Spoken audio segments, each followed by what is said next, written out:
ముచ్చట్లు రాజన్న ముచ్చట్లు.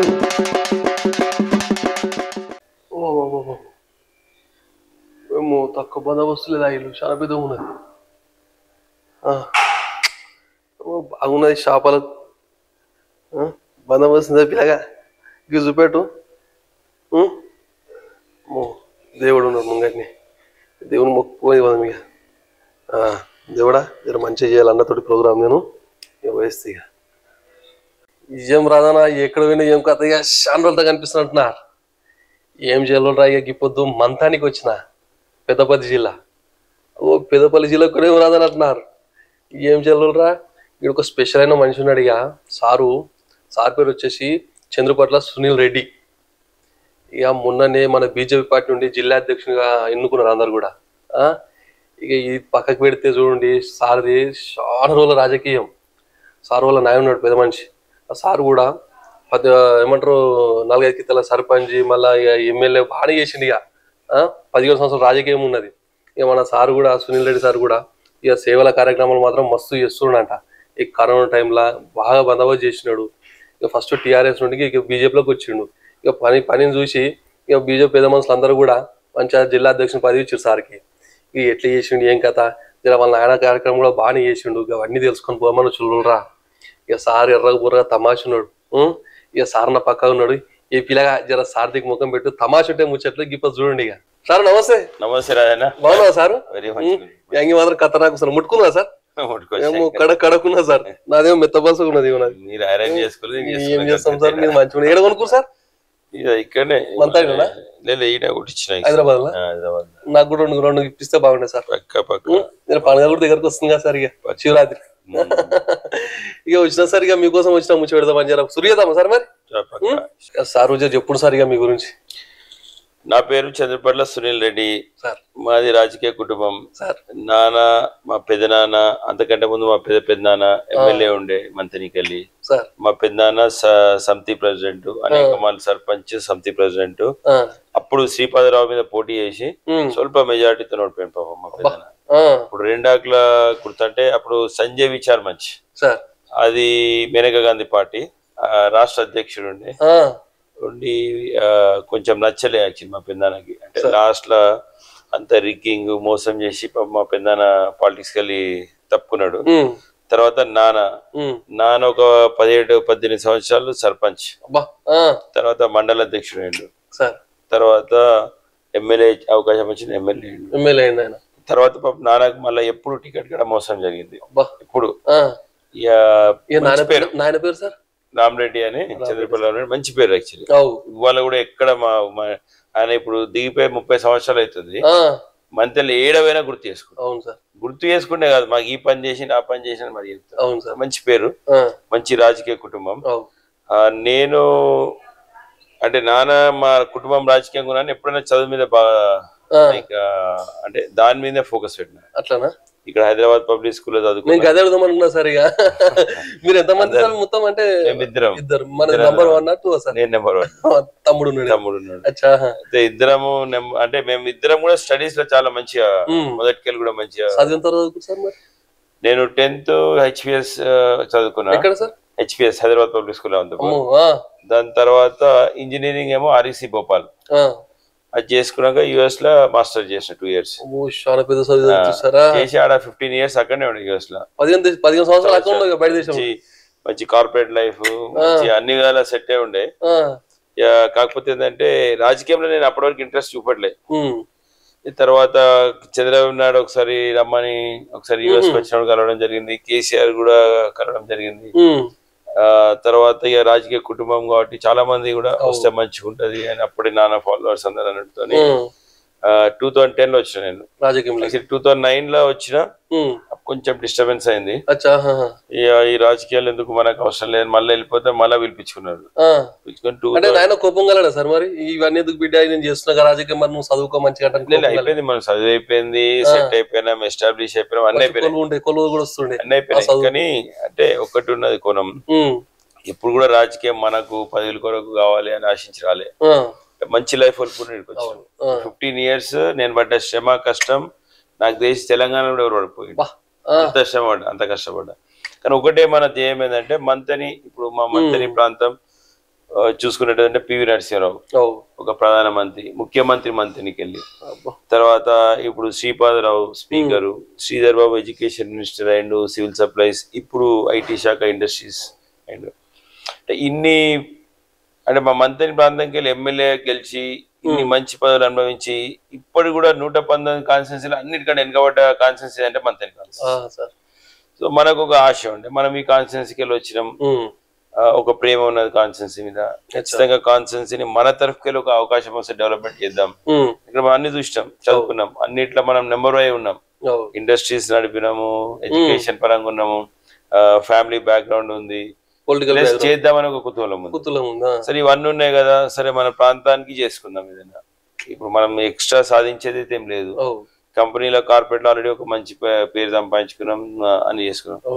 సరే మన ప్రాంతానికి కూడా ఏమైనా చేద్దాం అనే ఆలోచనతో అప్పుడు టిఆర్ఎస్ చేయడం జరిగింది. ఫస్ట్ టిఆర్ఎస్ లా అంటే మీ దానికి వచ్చారు ముందు నాయన ఫస్ట్ ఎప్పట్లో టీడీపీ నుండి, ఫస్ట్ టీడీపీ నుండి రాజకీయ ప్రస్థానం.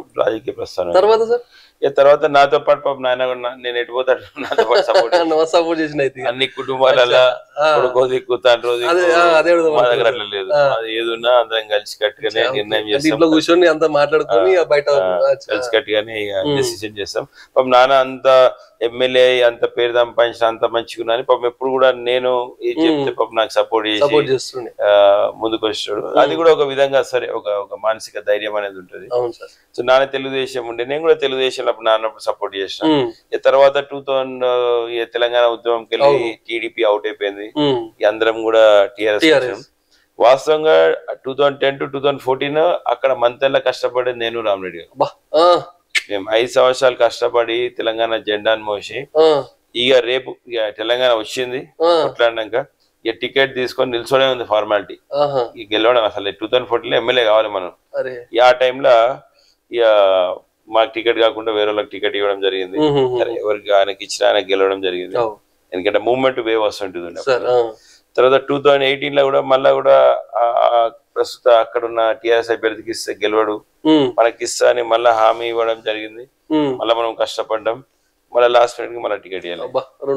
2 సార్లు జరిగినాక అనిపించింది కుటుంబ పార్టీలో నమ్మే పరిస్థితి లేదు. ఎందుకంటే మనం ఇంత కష్టపడ్డాం, ఇంత సిన్సియర్ గా కష్టపడ్డాం, ఇన్ని లక్షల కోట్ల రూపాయలు ఉద్యోగం జీతం ఇవన్నీ వచ్చాం సర్వీస్ కి. ఇంత కష్టపడ్డ వ్యక్తికి అసలు గుర్తింపు అనేది లేకుంటే ఎందుకనే విధంగా అప్పుడు నాకు అనిపించింది. నరేంద్ర మోడీ గారు, భారతీయ జనతా పార్టీ ఏ విధంగా మన భారతదేశం ముందుకు పోతుందో అప్పటి వరకు ఎప్పుడు ఊహించలే. సెంటర్ లో ఒక పార్టీ ఉన్నది మన ఏదో అంతే, కానీ ఇప్పుడు దాని ఇంపాక్ట్ అనేది తెలిసిపోయింది. సో అది ఎడ్యుకేటెడ్ పర్సన్ నాకు అనిపించింది, మనము రాజకీయం చేస్తే ఇలాంటి పార్టీలా మనం చేయాలి.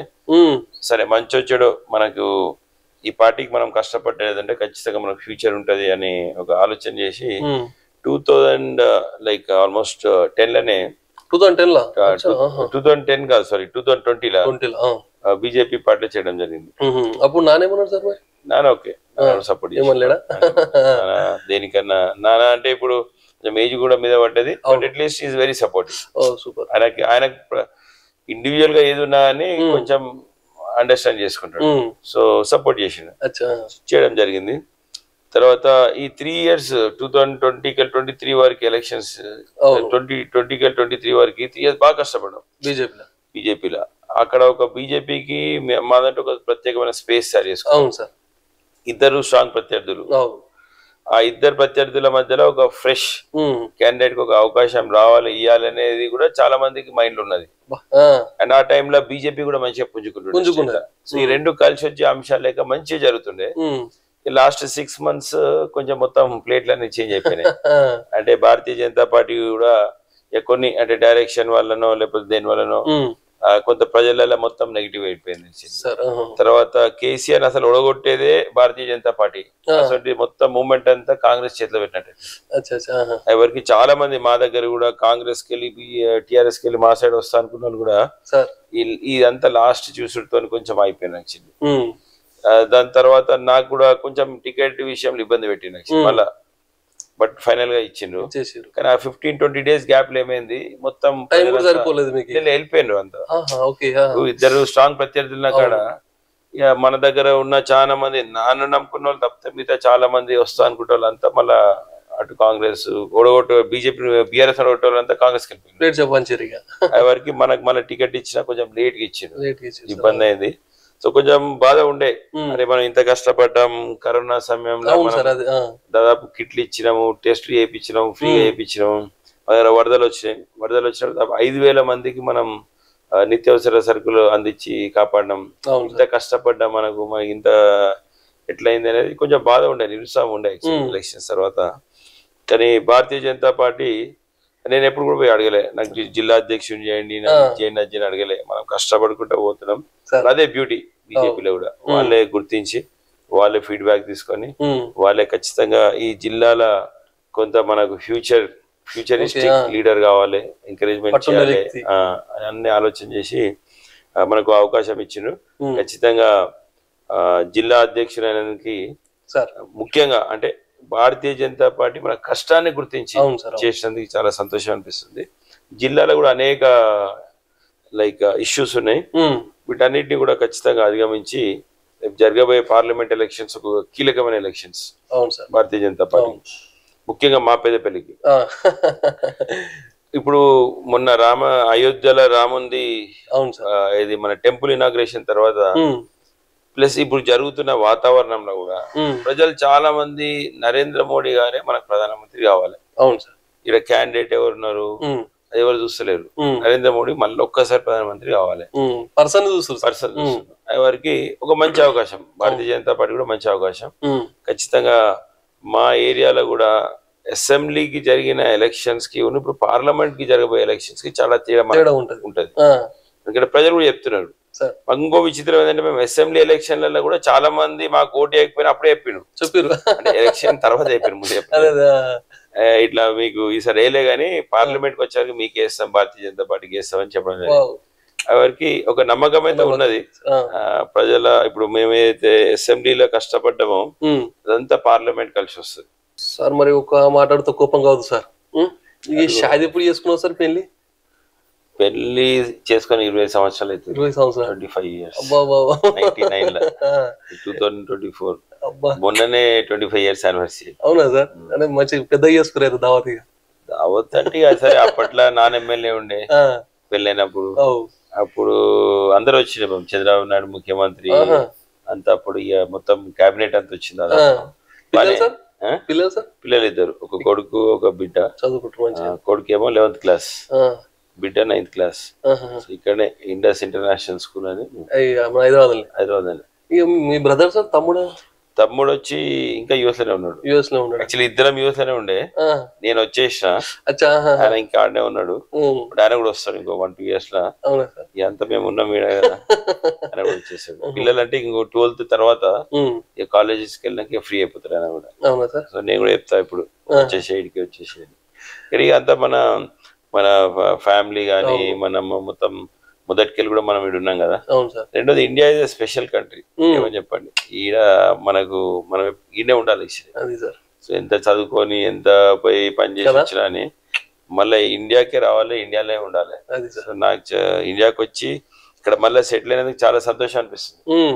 సరే రాజకీయ పరంగా మనకు ఇవాళ కాకపోతే రేపు కాకపోతే అవుతుంది, కానీ ఇక్కడ వచ్చినందుకు మాత్రం ఒక తృప్తి ఉంది. అంటే తల్లిదండ్రులతోని, మనకు ఉన్న బంధువులతోని, మన ఉన్న భూమి జాగా దగ్గర మన తాతల నాటికెళ్ళి వీటికి ఎప్పుడు కూడా కనెక్టెడ్ ఉంటాం కదా, దాని తృప్తి వేరే ఉంటది. అమెరికాలో ఏముంది, మనకి ఏదో కాని ప్రదేశం, పైసలు సంపాదించవచ్చు, కానీ ప్రేమలు రాగాలండి లేవు అంత దూరం. సో కాబట్టి India is the best country. And ఇప్పుడు నరేంద్ర మోడీ గారు వచ్చిన కాడికి వెళ్ళి చూసుకున్నట్టు గత 10 years లా చాలా ప్రోగ్రెస్ అయింది. నేను ఇండియాకి వచ్చి 10 years అని చెప్పగలుగుతా. అసలు చాలా రిగార్డ్స్ లా, ఇప్పుడు రోడ్స్ లేకపోతే కొంత మనకి ఇప్పుడు ఏదైతే ఇన్ఫ్రాస్ట్రక్చర్ డెవలప్మెంట్ అవుతుందో, we are no less than America. So మనకి ఇక్కడికి వెళ్ళి అమెరికా పోతే అమెరికాకు పోయిన ఫీలింగ్ ఇప్పుడు రాదు, అప్పుడు వచ్చిన ఫీలింగ్. రెండోది ఇంకా 10 years లా ఇంకా చాలా మారుతుంది. మనం టాప్ 1, 2, 3 దేశాలలో ఉంటాం. అంటే direct America, China, India. So ఆ పొజిషన్ ఉంటాం కాబట్టి మనం మన దేశాన్ని ఎందుకు పెట్టుకోవాలి. కాబట్టి వచ్చిన సంతోషం. ఈ 10-15 years లో కూడా జరగబోయే డెవలప్మెంట్ లో కూడా మనకు కూడా ఒక భాగ్యస్వామ్యం కావాలని కోరుకుంటున్నాం. ఖచ్చితంగా మన చేతిలోకి వెళ్ళి మనం కొట్టాలి అమెరికా లాంటి మళ్ళీ పిల్లలు ఎటు పోదు, మళ్ళీ ఈయన రావాలి, ఈయన సెటిల్ కావాలి. మన దగ్గర ఉండాలి సార్. మా పిల్లలకు కూడా చెప్తా, మీరు పోతే చదువుకున్నది పోండి, అంతే. మళ్ళీ చదువుకున్నాక మళ్ళీ తిరిగి రావాలి, ఇక్కడనే రావాలి, ఇక్కడనే వర్క్ చేయాలి, ఇక్కడనే ఉండాలి. సార్ మరి ఈ కరోనా టైంలో కూడా మీ సోషల్ యాక్టివిటీ చూసుకుంటే చాలా కార్యక్రమాలు చేశారు మీరు. ఈ మంతాల్ని నియోజకవర్గంలో ఎక్కడ చూసినా మీ పేరు మాత్రం మారి మోగిపోతుంది, మీది కానీ పెద్ద సార్ది కానీ. జర ఏం చేసి జనాలు ముచ్చట చెప్తే బాగుండే సార్. అదే కరోనా టైంలో ఏమైంది పర్టికులర్ గా ప్రాబ్లం ఎక్కడ వచ్చిందంటే ఈ టెస్ట్లు అంటే చాలా మంది ఫస్ట్ కరోనా సమయంలో అసలు కొంచెం దగ్గు జలుబు రాగానే అసలు కరోనా వచ్చిందా రాలేదనే కన్ఫ్యూజన్ బాగుండే. చాలా మందికి టెస్ట్లు చేయించుకోవాలంటే కిట్స్ కూడా దొరకలేకుండా, అందుబాటులో లేకుండా. కరోనా వచ్చిన పేషెంట్స్కి చాలా ఇబ్బందులు ఉన్నాయి. ఎందుకంటే ఆ సమయంలో కరోనా వచ్చిందంటే ఎవరు దగ్గర కూడా రానియరు, ఎవరు కలవరు, ఎవరు చేయరు, అందరూ లైక్ వెలి కట్టేసినట్టు అందరినీ దూరం పెడతారు. ప్లస్ చాలామంది రోజు పని చేస్తే అంటే రెక్కాడితే కానీ డొక్కాడని పరిస్థితి, రోజు పని చేస్తేనే వాళ్ళకి ఏదైనా ఏది ఆహారం కానీ ఏదైనా కొనుక్కునే పరిస్థితి ఉంటుంది. అలాంటి సమయంలో కరోనా వచ్చినప్పుడు దాదాపు ఒక 2-3 నెలలు ఎవ్వరు కూడా ఇంటికి వెళ్ళి బయటికి వెళ్ళి పని చేయని పరిస్థితి, ఎవరికి కూడా డబ్బులు సంపాదించుకునే ఆస్కారం లేని పరిస్థితి ఉండే. సో ఆ సమయంలో ఏంటంటే మా నాన్నమ్మ పేరు మీద ట్రస్ట్ మేము పెట్టినాము, కన్సీఎంఆర్ ట్రస్ట్ అని. సో కరోనా వచ్చినప్పుడు ఏం చేసినాం, మేము ఇనీషియలీ ఫ్రీ టెస్ట్ కూడా కొంచెం చేసినాము. ఇక మా సన్నాసులు కొంతమంది దాన్ని అడ్డుకునే ప్రయత్నం చేసిండ్రు, ఎందుకంటే ఇక మనకి ఎక్కడ పొలిటికల్ మైలేజ్ గెయిన్ అవుతుందని. సరే అది దాని తర్వాత మేము ఏం చేసినాం, కరోనా వచ్చిన చాలా మందికి ఫ్రీ మెడికల్ కిట్స్ ఇచ్చినాం. అలా అంటే ఒక 7-8 వెరైటీస్ ఆఫ్ మెడిసిన్స్ సంబంధించిన మెడికల్ కిట్స్ ఇచ్చినాం. దాంతోపాటు కరోనా ఎవరికి వచ్చినా మేము ఒక నిత్యావసర ఒక ప్యాకేజ్ తయారు చేసినాం. ఇది అన్నం, పప్పు, నూనె ప్యాకెట్, ఇది ఉప్పు, కారం, ఇవన్నీతో ఒక ప్యాకేజ్ తయారు చేసి దాదాపు ఒక 3000 మందికి మేము సరఫరా చేయడం జరిగింది. కొంతమంది లోకల్గా ఏం చేసినామంటే మా కార్యకర్తలు కొంత సహకరించే విధంగా ఉన్న కాడ మేము వాళ్ళ ద్వారా కరోనా పేషెంట్స్కి డైరెక్ట్గా మనం వంట ఇట్లా రోజు ఒక వారం 10 రోజులు వాళ్ళకు వండకుండా ఇంట్లో వండే పరిస్థితి లేనప్పుడు వాళ్ళకి డైరెక్ట్ మీల్స్ కూడా పంపించేసి వాళ్ళను కాపాడే ప్రయత్నం చేసినాం. ఇట్లా కరోనా సమయంలో నిజంగా మేము కానీ మా సంబంధించిన వాలంటీర్స్ మా కార్యకర్తలు కానీ చాలా ధైర్యంగా అంటే మా కరోనా వస్తుంది మళ్ళీ మేమైతే అని ఆలోచించకుండా చాలా ధైర్యంగా చాలా చోట్లలో వీళ్ళు వాలంటీరింగ్ చేయడం జరిగింది. ప్లస్ ప్రజలకు కూడా అన్ని సౌకర్యాలు అందుబాటులో ఉండి ప్రాణాలు కాపాడే ప్రయత్నం చేయడం జరిగింది. ఇక కొంతమంది అయితే మరీ అంటే చనిపోయిన శవాలలో కూడా పోయి వాళ్ళు దహన కార్యక్రమాలు చేయడము అలాంటివి కూడా చేయడం జరిగింది. కాబట్టి మా ట్రస్ట్ ద్వారా కరోనా సమయంలో అనేక సేవలు చేసినాం. అదే కాకుండా మాకు మంతెన్లో వరదలు కూడా బాగా వచ్చినాయి. యాక్చువల్లీ ఈ కాళేశ్వరం ప్రాజెక్ట్ వాటికి ప్రతి సంవత్సరం మంతని ప్రాంతంలో ముంపే ఛాన్స్ ఉంది మాకు. ఎందుకంటే అటు బ్యాక్ వాటర్ ఎక్కువ అయ్యే వారికి మొత్తం మళ్ళీ మా మంతని టౌన్లోకి వచ్చడం జరిగింది. అట్లా చాలా ఇండ్లు మునిగిపోయినాయి. యాక్చువల్లీ మా మంతని మొత్తం కూడా అసలు కొన్ని ఏరియాలు ఇండ్లే మునిగిపోయినాయి. అలాంటి పరిస్థితి ఉండే మా మంతనిలో. అప్పుడు కూడా దాదాపు ఆ గోదావరి బెల్టు, మానేరు బెల్టు, ఆ చుట్టుపక్కల ఉన్న ప్రాంతాలు, మునిగిపోయిన ప్రాంతాలు, ఇండ్లు మునిగిపోయిన వాటందరికి కూడా మేము ప్రతి ఒక్కరు కూడా ఒక ప్యాకేజ్ అంటే ఒక కిట్ మేము ఇచ్చినాం. ఇది అన్నం, పప్పు అట్లా దీంతో నూనెతో పాటు అందరినీ ఆదుకునే ప్రయత్నం. ఎందుకంటే ఇండ్ల మొత్తం ఇండ్ల నీళ్ళు వచ్చినాయి పోయినాయి, వాళ్ళకి వండుకోవడానికి వాళ్ళకు కొంచెం బస్తాలు రైస్ కూడా మొత్తం నాని అసలు వాళ్ళకి తినే పరిస్థితి లేకుండా ఉండే. ఒక వారం 10 రోజుల వరకు అంతా కోలుకునే వారికి ఆహార పదార్థాలు కూడా మేము వాళ్ళకి అందరికి కూడా ఇవ్వడం జరిగింది. ముఖ్యంగా వాళ్ళందరికీ కూడా న్యాయం జరగాలి. ఎందుకంటే చాలా మందికి తీవ్ర నష్టం జరిగింది. న్యాయం మేము అనేక ధర్నాలు కార్యక్రమాలు కూడా చేయడం జరిగింది. కలెక్టర్ గారికి, జాయింట్ కలెక్టర్ గారికి రిప్రజెంటేషన్ ఇవ్వడం జరిగింది. ఇప్పటికీ కూడా ఎందుకంటే గవర్నమెంట్ చెప్పింది 10,000 రూపాయలు ప్రతి ఇంటికి సాయం చేస్తాను, కానీ ఇప్పుడు కూడా సాయం చేయలేదు. మేము ఎప్పుడు కూడా ప్రస్తావన కలెక్టర్ గారు తీసుకుపోతాం, కానీ ఈ గవర్నమెంట్ ఫండ్స్ లేనందుకు, ఈ గవర్నమెంట్ సగం పనిచేయనందుకు పాపం చాలా మందికి న్యాయం జరగలేదు. ఇక దాని విషయంలో టీఆర్ఎస్ గవర్నమెంట్ ఇప్పుడు కాంగ్రెస్ గవర్నమెంట్ వచ్చింది. సో ఖచ్చితంగా మళ్ళీ ఇలాంటి సిచ్యువేషన్ వస్తే మాత్రం ప్రజలకు అన్ని విధాలా మేము ఉండి వాళ్ళకి న్యాయం చెందే విధంగా కొట్లాడతాం అనే పూర్తి విశ్వాసం అయితే ప్రజలకు ఉన్నది. సార్ మరి ఇంత తమాషా మాట్లాడుతున్నారు గట్లే. మరి గతంలో మన టీఆర్ఎస్ ప్రభుత్వం 9 సంవత్సరాలు అధికారంలో ఉండే.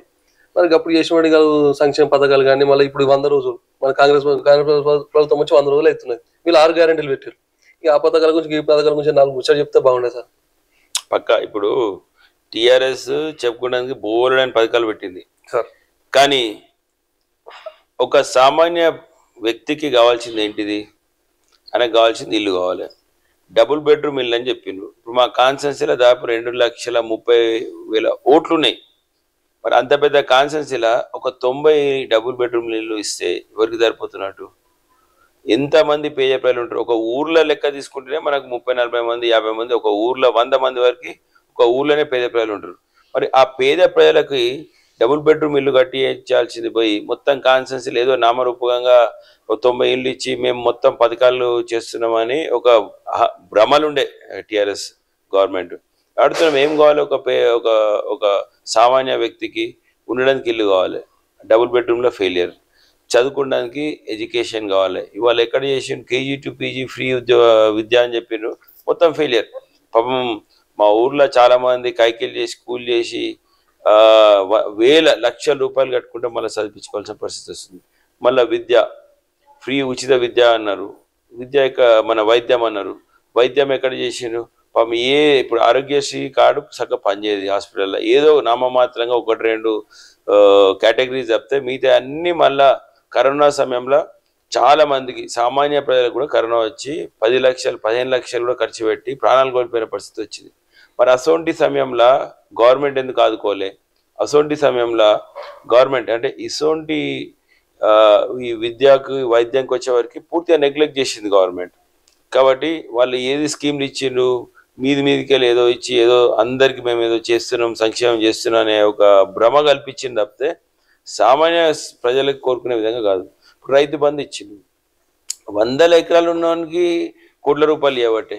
ఇప్పుడు మల్లారెడ్డి లాంటి మాజీ మంత్రులకి నువ్వు 70 లక్షలు 60 లక్షలు కోటి రూపాయలు నువ్వు సంవత్సరానికి ఇవ్వబట్టే, కానీ అదే ఒక గుంట భూమి లేనికి నువ్వు 1 రూపాయి కూడా ఇవ్వకపోతే అంటే న్యాయం ఎక్కడుంది ఈ సంక్షేమంలో? నువ్వు ఇచ్చటోనికేమో 100 కోట్లు ఇస్తున్నావు, ఇయ్యనోనికైతే ఏమి ఇస్తలేవు. కాబట్టి ఇది ఒక 5 సంవత్సరాలు ఒప్పుకోబట్టిండు, 10 సంవత్సరాలు ఒప్పుకోబట్టిండు, అర్థమైపోయింది.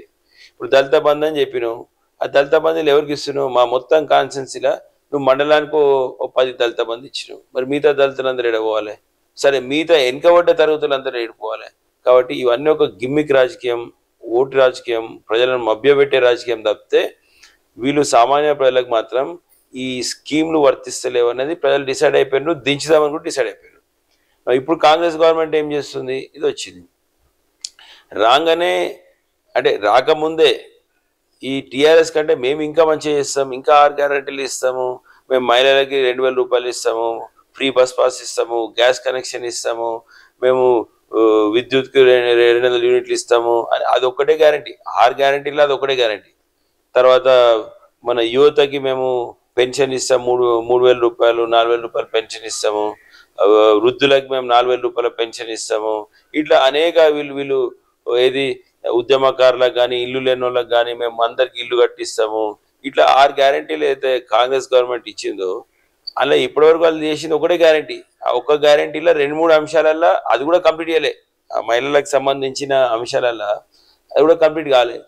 ఏదో ఇప్పుడు ఈ చిన్న గ్యారెంటీలు బస్కి లేకపోతే ఇప్పుడు ఏదో గ్యాస్ సిలిండర్ 200 యూనిట్ల కరెంట్ అంటారు. ఈ ఎలక్షన్ల మందం ఏదో మేము చేస్తున్నట్టు నటించడం తప్పితే వాళ్ళకి చిత్తశుద్ధి అనేది లేదు. మొన్న రేవంత్ రెడ్డి గారి వాక్యాన్ని అర్థమవుతుంది, సెంటర్లో కాంగ్రెస్ వస్తేనే మేము ఈ 6 గ్యారెంటీలు అమలు పరచగలుగుతాం, లేకపోతే అమలు పరచలేమని ఆయననే ఓపెన్గా చెప్తున్నాడు. అంటే అర్థమైంది సెంటర్లో ఎక్కడన్నా సెంటర్లో వీళ్ళకి 50 సీట్లు మొత్తం దేశవ్యాప్తంగా 50 సీట్లు దాటే పరిస్థితే లేదు సెంటర్లో కాంగ్రెస్కి. మరి అసలు కాంగ్రెస్ వచ్చే పరిస్థితే లేదు. మరి రానప్పుడు వాళ్ళు ఏ విధంగా ఇక్కడ గ్యారెంటీలు అమలు చేస్తారు? అది చేయరు. కాబట్టి మేము గ్యారెంటీలు అమలు చేయలేము అని చెప్పలేక ఇది ఒక ప్రజల్ని ఇప్పటికెళ్ళి డైవర్ట్ చేస్తున్నారు. అంటే మాకు సెంటర్లో లేదు కాబట్టి మేము చేయలేకపోతున్నాం అనే విధంగా ఇప్పుడు ఈ ఎలక్షన్ తెల్లారే చెప్పేసి ఏ గ్యారెంటీ కూడా వాళ్ళు చేయరు. ఎందుకంటే మొదలే తెలవాలి వాళ్ళకు. మరి పోయినసారి సెంటర్లో భారతీయ జనతా పార్టీ ఉంది, మళ్ళీ కూడా సెంటర్లో వచ్చే పరిస్థితి లేదు. మరి మీకు ఆల్రెడీ సెంటర్లో బీజేపీ ఉందని తెలిసి మరి ఇప్పుడు గ్యారెంటీలు మేము ఇయ్యమని ఇప్పుడు ఎట్లా అనగలుగుతున్నాం అంటే ఆ తెలివి ముందు లేదా? ఇవన్నీ ఏంటంటే ప్రజలను మభ్యపెట్టి ఓటు రాజకీయం చేస్తుంది తప్ప ఏం లేదు. అదే భారతీయ జనతా పార్టీ చూసుకుందాం, మొన్న బడ్జెట్ పెట్టిండు. దాదాపు 30 లక్షల కోట్ల బడ్జెట్ పెట్టింది. ఈ 30 లక్షల కోట్ల బడ్జెట్ల ఇప్పుడు ఎలక్షన్ జరుగుతున్నాయి, ప్రతి రాష్ట్రంలో ఎలక్షన్ జరుగుతున్నాయి. కానీ ఎక్కడ కూడా కనీసం ఓట్ల కొరకి ఎక్కడ కూడా ఫ్రీగా ఇస్తాం, లేకపోతే మేము ప్రజలకు ఇది చేస్తాం అది చేస్తాం అని చెప్పలేదు.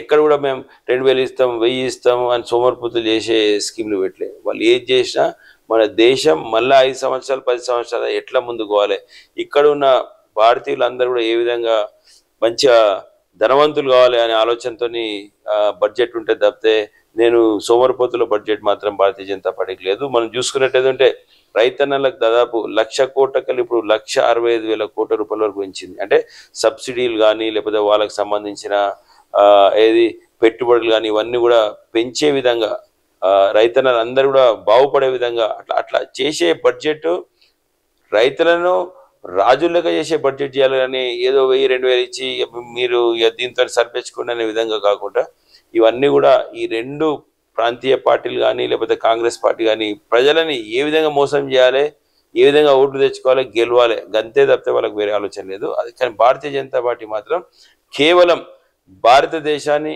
అత్యున్నత దేశం లేక నెంబర్ 1 దేశం లేక ఎట్లా తీసుకుపోవాలి, మన ఇన్ఫ్రాస్ట్రక్చర్ ఏ విధంగా డెవలప్ చేసుకోవాలి, మనం ప్రపంచంలో ఉన్న దేశాలన్నిటికీ కూడా తగ్గట్టుగా మనం ఏ విధంగా డెవలప్ కావాలి అనే ఆలోచనతో పోతుంది. కాబట్టి ఖచ్చితంగా ఒక 5 years 10 yearsలో మన భారతదేశం చాలా డెవలప్మెంట్ చూస్తుంది. అందుకే ఇవాళ ప్రజలు అర్థమవుతుంది. ఇప్పుడు కాంగ్రెస్ బీఆర్ఎస్ లోకల్గా వాళ్ళు ఏం ముచ్చట్లు పెడుతున్నారు ప్రజలకు అర్థమవుతుంది. కాబట్టి ఈ పార్లమెంట్ ఎలక్షన్స్కి వచ్చేవారికి మాకు ఈ స్కీమ్లు మేము అడుగుతలేము. మాకు కావాల్సింది మా దేశం, మాకు కావాల్సింది మా భవిష్యత్తు మా దేశం మంచిగా ఉండాలంటే నరేంద్ర మోడీ లాంటి ప్రధానమంత్రి ఉంటేనే ఆయన మా దేశాన్ని భవిష్యత్తుని కాపాడగలుగుతాడు, మన దేశాన్ని భవిష్యత్తుని మంచిగా చూసుకోగలుగుతాడు. మన రాబోయే జనరేషన్ కూడా ఇలాంటి లీడర్ ఉంటేనే మంచిగా ఉంటుంది. వాళ్ళ ప్రజలు ఇవి నమ్మతలేరు, ఈ గ్యారంటీలు స్కీమ్లు నమ్మతలేరు. ఖచ్చితంగా భారతీయ జనతా పార్టీకి నరేంద్ర మోడీ గారిని మళ్ళొకసారి ప్రధానమంత్రి చేయాలని వీళ్ళందరూ కూడా మంచి ఆలోచన చేస్తున్నారు. ఇది ఎక్కడ పోయినా అంటే నేనేదో వచ్చి ఒక భారతీయ జనతా పార్టీ జిల్లా అధ్యక్షులుగా మాట్లాడట్లేదు. నేను ఎక్కడ పోయినా ఏ సర్కిల్లో పోయినా నిన్న ఒక మీటింగ్కి వెళ్ళినా, జస్ట్ ఫ్రెండ్స్తో కలిసిన, అలా అందరూ వివిధ కాంగ్రెస్ టీఆర్ఎస్ బీఆర్ఎస్ అన్నిటికి వెళ్ళినారు. కానీ వాళ్ళందరూ నేను ఒక ముచ్చట చెప్పారు, పార్లమెంట్కి వచ్చేవారికి మాకు ఏ పార్టీ వద్దు, మేము భారతీయ జనతా పార్టీకి వేస్తాం అనే విధంగా మాట్లాడుతున్నాం. కాబట్టి ప్రజలు ఇవాళ విశ్వసిస్తున్నారు.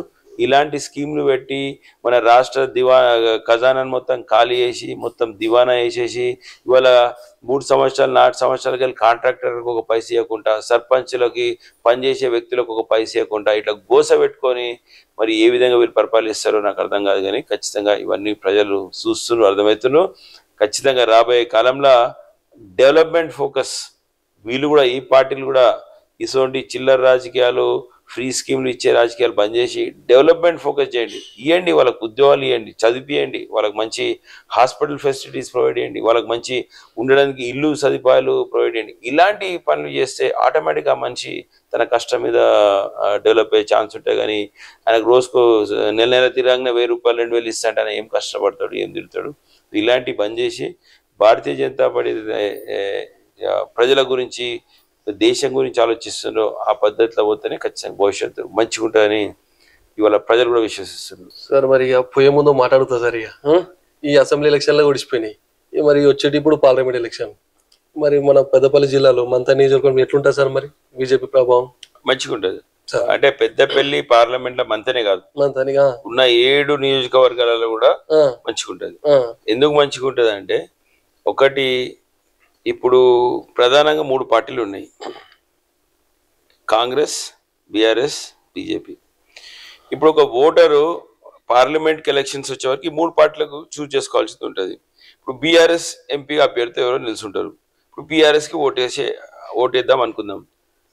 మరి ఆ బీఆర్ఎస్కి ఇక్కడ ఎంపీఏ గెలిస్తే ఏం చేయగలుగుతాడు? స్టేట్లోనేమో లేదు కాంగ్రెస్ ఉన్నది, సెంటర్లోనేమో బీజేపీ ఉన్నది, మళ్ళీ బీజేపీ వస్తుంది. ఒక బీఆర్ఎస్ అయితే సెంటర్లో గెలిచే పరిస్థితే లేదు. ఇక్కడ వాళ్ళు నిల్చుందకి 17 సీట్లు తప్పితే వేరే నిలిచిన ఆస్కారం లేదు. కాబట్టి బీఆర్ఎస్కి ఓటేస్తే అది చెల్ల నోటు కిందనే లెక్కైపోతుంది. అందుకే ప్రజలు బీఆర్ఎస్కి ఓటేసే పరిస్థితే లేదు. ఇక ఉన్నది 2 పార్టీలు, ఏది Congress and BJP. Congress already మన స్టేట్లోకి వచ్చింది అండ్ వాళ్ళు క్లియర్గా చెప్పనే పడతారు, కాంగ్రెస్ మాకు సెంటర్లో సపోర్ట్ లేదు, మేము గ్యారంటీలు ఏం పరిస్థితికి వచ్చింది. సో ఒక కాంగ్రెస్గా ఇక్కడ ఎంపీగా గెలిపించుకున్నా కానీ వాళ్ళకి సెంటర్ సపోర్ట్ ఎడికల్ వస్తుంది. వాళ్ళు కాంగ్రెస్ ఎంపీ అయినా మనకి సీఎం రేవంత్ రెడ్డి కిందనే బడ్జెట్ కిందనే ఉండాల్సిన పరిస్థితి వస్తుంది కదా. కాబట్టి ఈ గ్యారంటీలు కానీ లేకపోతే మన స్టేట్ భవిష్యత్ కానీ మన ఫ్యూచర్ కానీ మనం ఆలోచించుకున్నట్టుంటే ఖచ్చితంగా భారతీయ జనతా పార్టీకి ఓటేస్తేనే, నరేంద్ర మోడీ గారిని మళ్ళీ ప్రధానమంత్రి చేస్తేనే ఒక విధంగా భారతదేశం ముందుకు పోతుంది. రెండో విధంగా ఇక్కడ లోకల్ ఇప్పుడు మంతెన ఉన్నది, ఫర్ ఎగ్జాంపుల్ మంతెన సమస్య ఉంటే రేపు మా MP Bharatiya Janata party MP ఉంటే ఖచ్చితంగా నేను, ఎందుకంటే మా మంతెనలో అనేక సమస్యలు ఉన్నాయి. మాకు సింగరేణి బెల్ట్ ఉంది, మాకు కాళేశ్వరం ప్రాజెక్ట్ ఉంది, మాకు ముంపుకు గురైతాం ప్రతిసారి రైతులు, మా పంట పొలాలు చాలా విధంగా ప్రతి వర్షాకాలం నష్టపోతాం, మాకు వివిధ ఇష్యూస్ శాండ్ కానీ కోల్ కానీ మైనింగ్ కానీ చాలా ఇష్యూస్ ఉన్నాయి. రేపు మా మంతెనలో ఏదైనా ప్రాబ్లం అయింది, ఇక్కడ భారతీయ జనతా పార్టీ ఎంపీ మా అభ్యర్థి గెలిస్తే ఖచ్చితంగా నేను మా ఎంపీ ద్వారా మేము సెంటర్ నరేంద్ర మోడీకి వెళ్ళి కూడా మేము ఇక్కడ ప్రజలని ఆదుకునే పరిస్థితి ఉంటుంది. కానీ అదే కాంగ్రెస్ ఎంపీ గెలిస్తే ఏముంటుంది, మళ్ళీ ప్రత్యేక చేసేది ఉంది. ఆల్రెడీ అక్కడ మంత్రి శ్రీధర్ బాబు ఉన్నాడు, మళ్ళీ కాంగ్రెస్ ఎంపీ వీళ్ళకు ఏ విధంగా వీళ్ళకు న్యాయం చేయగలుగుతాడు, సేవ చేయగలుగుతాడు. ఒకవేళ కాంగ్రెస్ ఎంపీ సెంటర్కి పోయి తెచ్చుకుందామంటే ఆయన సెంటర్లో గవర్నమెంటే లేకపోయా, స్టేట్ అంటే ఆల్రెడీ శ్రీధర్ బాబు ఉన్నాడు. సో ప్రత్యేకంగా మళ్ళొక్క ఎంపీ కాంగ్రెస్కి వెళ్ళి గెలిస్తే కూడా ప్రజలకు ఏం లాభం ఉంటుంది. కాబట్టి భారతీయ జనతా పార్టీకి వెళ్ళి ఇక్కడ ఎంపీగా గెలిస్తేనే ఒక ఆల్టర్నేట్ సోర్స్, అంటే ఇటు స్టేట్ల కాంగ్రెస్ ఉన్నా అని వీళ్ళతో పని కాకుండా వీళ్ళతో చేత కాకుండా ఎట్లా కాదు మేము చూస్తాం, కానీ కాకుండా ఇటు భారతీయ జనతా పార్టీకి వెళ్ళి కూడా మనకు ఆ సపోర్ట్ ఉంటుంది. భారతీయ జనతా పార్టీకి వెళ్ళి కూడా మనం పనులు చేసుకునే విధానం ఉంటుంది. కాబట్టి ఖచ్చితంగా ప్రజలు భారతీయ జనతా పార్టీని ఈ విధంగా భారతీయ జనతా పార్టీ ఎంపీని గెలిపించే విధంగా ఆలోచన చేస్తారని పూర్తి విశ్వాసం ఉంది. ఎందుకంటే ప్రజలు చెప్తున్నారు ఎడవైనా ఖచ్చితంగా మేము మళ్ళీ మోడీని చూడాలి, మోడీ సార్ని రావాలి, మళ్ళీ ఆయన వస్తేనే మనకు మంచిగా ఉంటుంది, ఈ దొంగలని మేము నమ్మలేము, వీళ్ళు ఆయన ఓన్లీ మన దేశం కొరకు ఆలోచిస్తారు కాబట్టి ఆ సార్ని మనం గెలిపిన ఇవాళ ప్రజలు విశ్వసిస్తారు. సో ఇవన్నీ ఈ రెండు ఫ్యాక్టర్స్ కూడా తోడ్పడి ఖచ్చితంగా మంతనే కాదు 7 నియోజకవర్గాలలో కూడా, ఎందుకంటే ఇప్పుడు మా పెద్దపల్లి పక్కన చూసుకుందాం, అటు ఆదిలాబాద్ డిక్లేర్ చేసుకోవచ్చు బీజేపీ ఆటోమేటిక్ గెలిచినట్టు, అటు నిజామాబాద్ ఆ పసుపు బోర్డు ప్లస్ మేము చేసిన పనులకి నిజామాబాద్లో 100% గెలుస్తున్నాం, ఇటు కరీంనగర్ 200% బండి సంజయ్ గారు గెలుస్తున్నారు. సో మా చుట్టుపక్కల ఉన్న 3 పార్లమెంట్ కూడా మేము గెలుస్తున్నాం కాబట్టి ఆ ప్రభావం కూడా మా పెద్దపల్లి పార్లమెంట్లో ఉంటుంది. ప్లస్ ప్రజల మైండ్ సెట్ కూడా ఒకసారి భారతీయ జనతా పార్టీ ఇక్కడ మనం గెలిపించాలి, ఎంపీని గెలిపించాలని మైండ్ సెట్ వస్తుంది. కాబట్టి మాకు మంతెన్లో చాలా టర్న్ అరౌండ్ అవుతుంది. మాకు అసెంబ్లీ ఎలక్షన్స్కి ఉన్న పార్లమెంట్ ఎలక్షన్స్కి ఇప్పుడు చాలా చేంజ్ అయిపోతుంది. అని ఈ ఎలక్షన్స్తోని మా రాజకీయం కూడా, మా భారతీయ జనతా పార్టీ మా ఎస్టాబ్లిష్మెంట్ కూడా స్టార్ట్ అవుతుంది. ఎందుకంటే ఈ పార్లమెంట్లో మేము ఖచ్చితంగా మంచి ఓట్ బ్యాంక్, ఆల్రెడీ మన సర్వేలు చెప్తున్నాయి మంచి ఓట్ బ్యాంక్లో ఉన్నాం. ఈ పార్లమెంట్లో గెలిస్తే ఖచ్చితంగా రేపు రాబోయే కాలంలో ఈ బెల్ట్ అంతా కూడా భారతీయ జనతా పార్టీ వైపు చూస్తుంది. ఎందుకంటే గతంలో ఆదిలాబాద్లో చూసాం ఒక ఎంపీగా గెలవంగానే ఇప్పుడు 4 ఎమ్మెల్యే సీట్లు గెలిచింది, నిజామాబాద్లో చూసాం ఎంపీగా గెలవంగానే అక్కడ కూడా 3 ఎమ్మెల్యేలు గెలవడం చూస్తాం.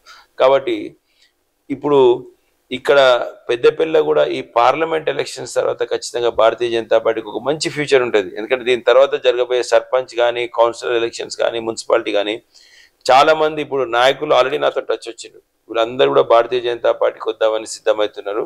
పార్లమెంట్ ఎలక్షన్స్ తర్వాత ఫ్లో అనేది ఆగదు ఇక భారతీయ జనతా పార్టీకి, అదే బేస్ అక్కడికి వెళ్ళే స్టార్ట్ అవుతుంది. ఖచ్చితంగా ఈ బేస్ తర్వాత మళ్ళా 5 years వరకు భారతీయ జనతా పార్టీ 7 నియోజకవర్గాలలో కూడా 7కి 7 గెలిచేంత స్థాయిలో భారతీయ జనతా పార్టీ వెళ్ళిపోతుంది. అంటే మళ్ళీ ఎమ్మెల్యే ఎలక్షన్స్ వచ్చా కూడా చాలా స్ట్రాంగ్ వెళ్ళిపోతుంది. కాబట్టి ఖచ్చితంగా ఫ్యూచర్ భారతీయ జనతా పార్టీకి ఉన్నది.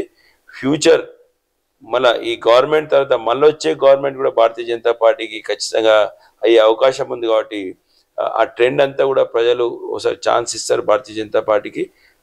ముఖ్యంగా ఈ పార్లమెంట్ ఎలక్షన్స్కి వస్తే మాత్రం ఆ ట్రెండ్ మనం చూస్తాం, ఈ స్టార్టింగ్ ఇక్కడికి వెళ్ళి.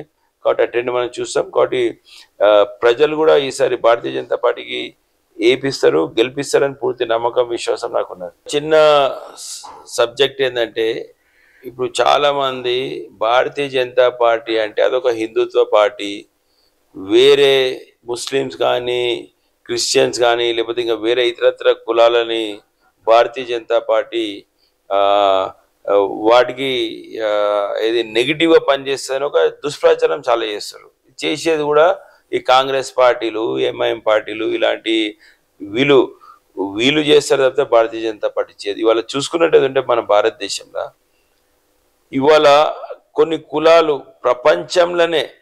ప్రపంచంలోనే అన్నిటికంటే పెద్దగా నివసించే కులాలు మన భారతదేశంలో ఉన్నాయి.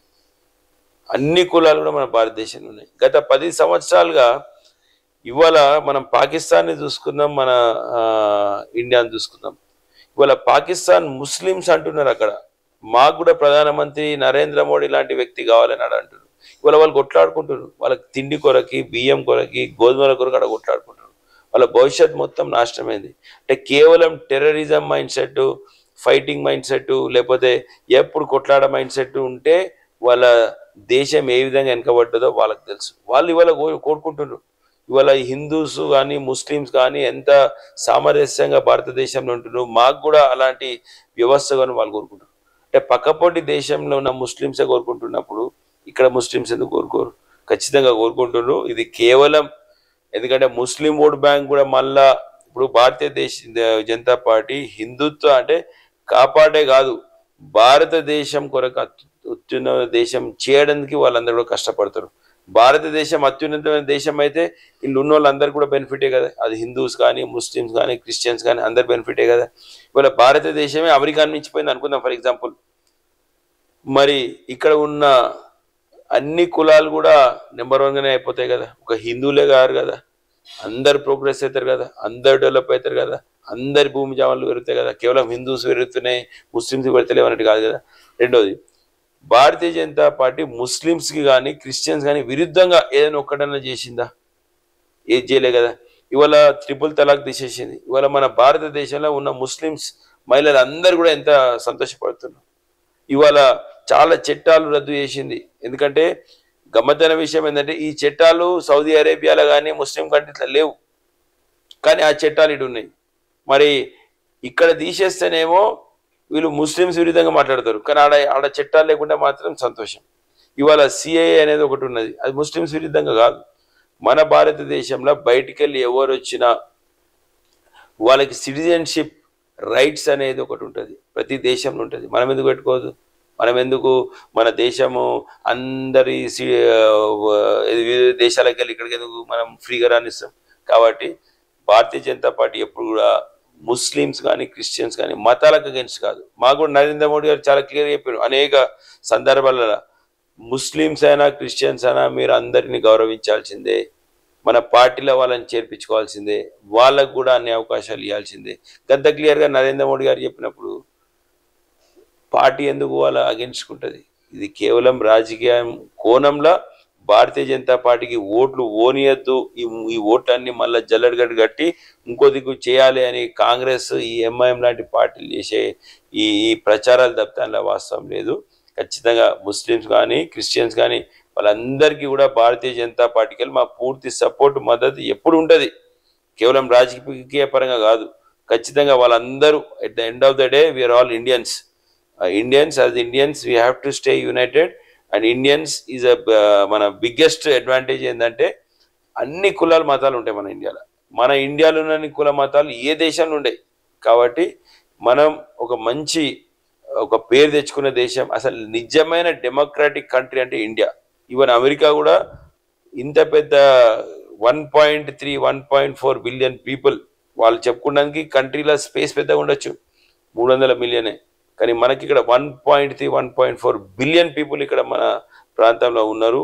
వివిధ రిలీజియన్ సంబంధించి ఉన్నారు, కానీ అందరూ కూడా ఐక్యమత్యంగా ఉన్నారంటే ఖచ్చితంగా India is a very greatest democratic country in the world.